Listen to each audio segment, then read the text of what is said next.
warahmatullahi wabarakatuh. Halo semuanya, perkenalkan saya Nexila Salsa Putri dengan NIM 31300250018 dengan dosen pengampu mata kuliah Sistem Operasi Ibu Ima Kurniasuti. Pada kesempatan kali ini kita akan belajar bersama mengenai komunikasi antar proses dan turn. Tanpa berlama-lama, langsung saja kita masuk ke materinya. Oke, kita mulai dari apa sih itu proses? Proses merupakan unit kerja terkecil yang berjalan secara individu di dalam sistem operasi dan memiliki sumber daya yang sudah dijadwalkan oleh sistem operasi. Nah, sederhananya, bayangkan seperti program yang sedang dijalankan di dalam sebuah komputer.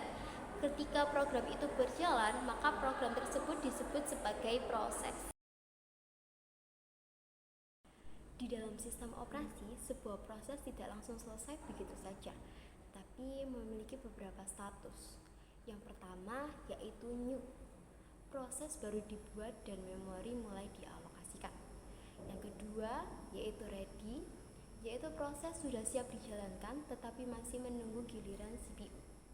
Yang ketiga yaitu running, yaitu ketika instruksi dari proses sedang dijalankan oleh sistem. Yang keempat yaitu block, yaitu ketika proses sedang menunggu operasi input ataupun output. Yang kelima dan yang terakhir yaitu exit, yaitu ketika proses sudah selesai dijalankan. Selanjutnya komunikasi antar proses atau interprocess communication yang disingkat sebagai IPC merupakan mekanisme yang memungkinkan proses-proses di dalam sistem operasi saling berkomunikasi dan melakukan sinkronisasi. Dalam implementasinya dapat dilakukan dalam dua bentuk.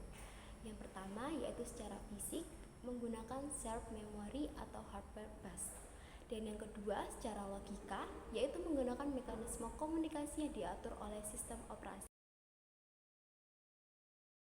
Nah, komunikasi antar proses dilakukan dengan komunikasi langsung.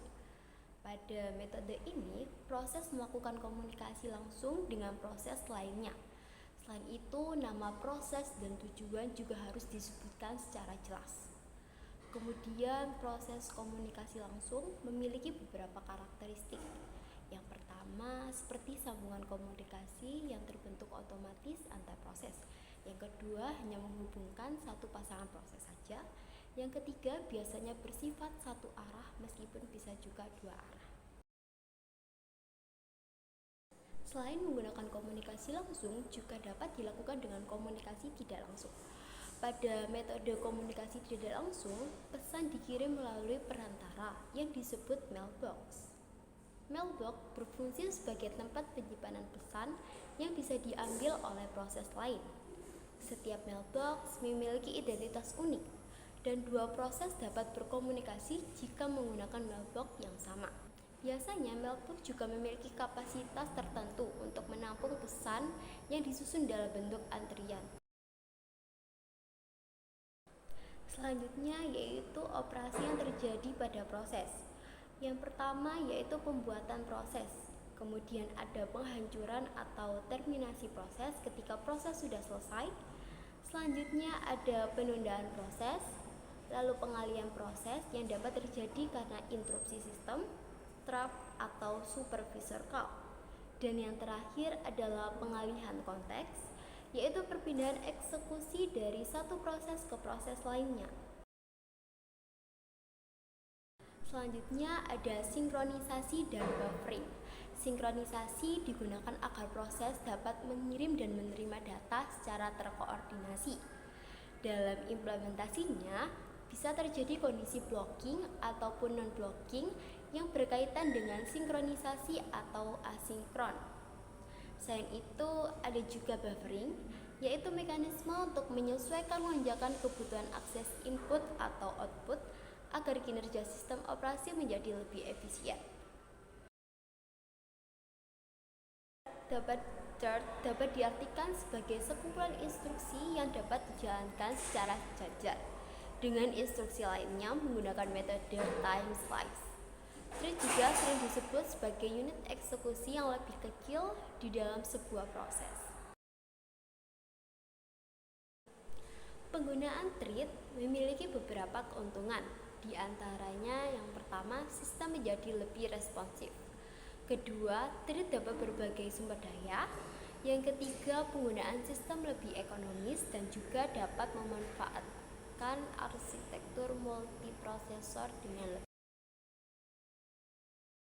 Thread dapat dibedakan menjadi user thread dan kernel thread. Apa sih bedanya? User thread merupakan thread yang diimplementasikan oleh library pada tingkat pengguna.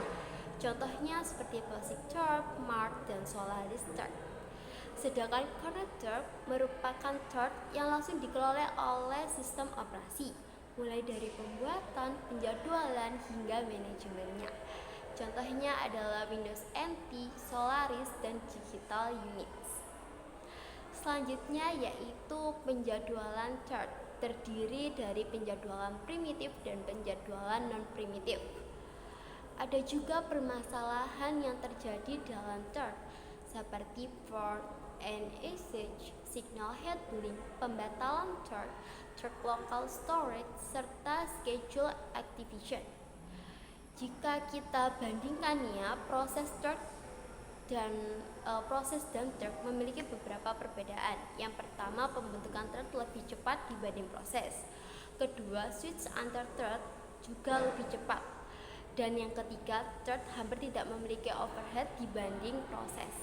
Oke, kita sudah mempelajari materi thread, sehingga dapat disimpulkan bahwa thread merupakan unit eksekusi yang lebih kecil dalam proses yang memungkinkan beberapa instruksi berjalan secara lebih cepat dan efisien. Kita mempelajari materi mengenai komunikasi antar proses dan thread, dapat disimpulkan bahwa proses dan thread merupakan bagian penting dalam sistem operasi yang memungkinkan program berjalan, berkomunikasi, serta dieksekusi secara lebih efisien. Demikian penjelasan saya mengenai komunikasi antar proses dan thread dalam sistem operasi. Terima kasih, semoga dapat bermanfaat. Wassalamualaikum warahmatullahi wabarakatuh.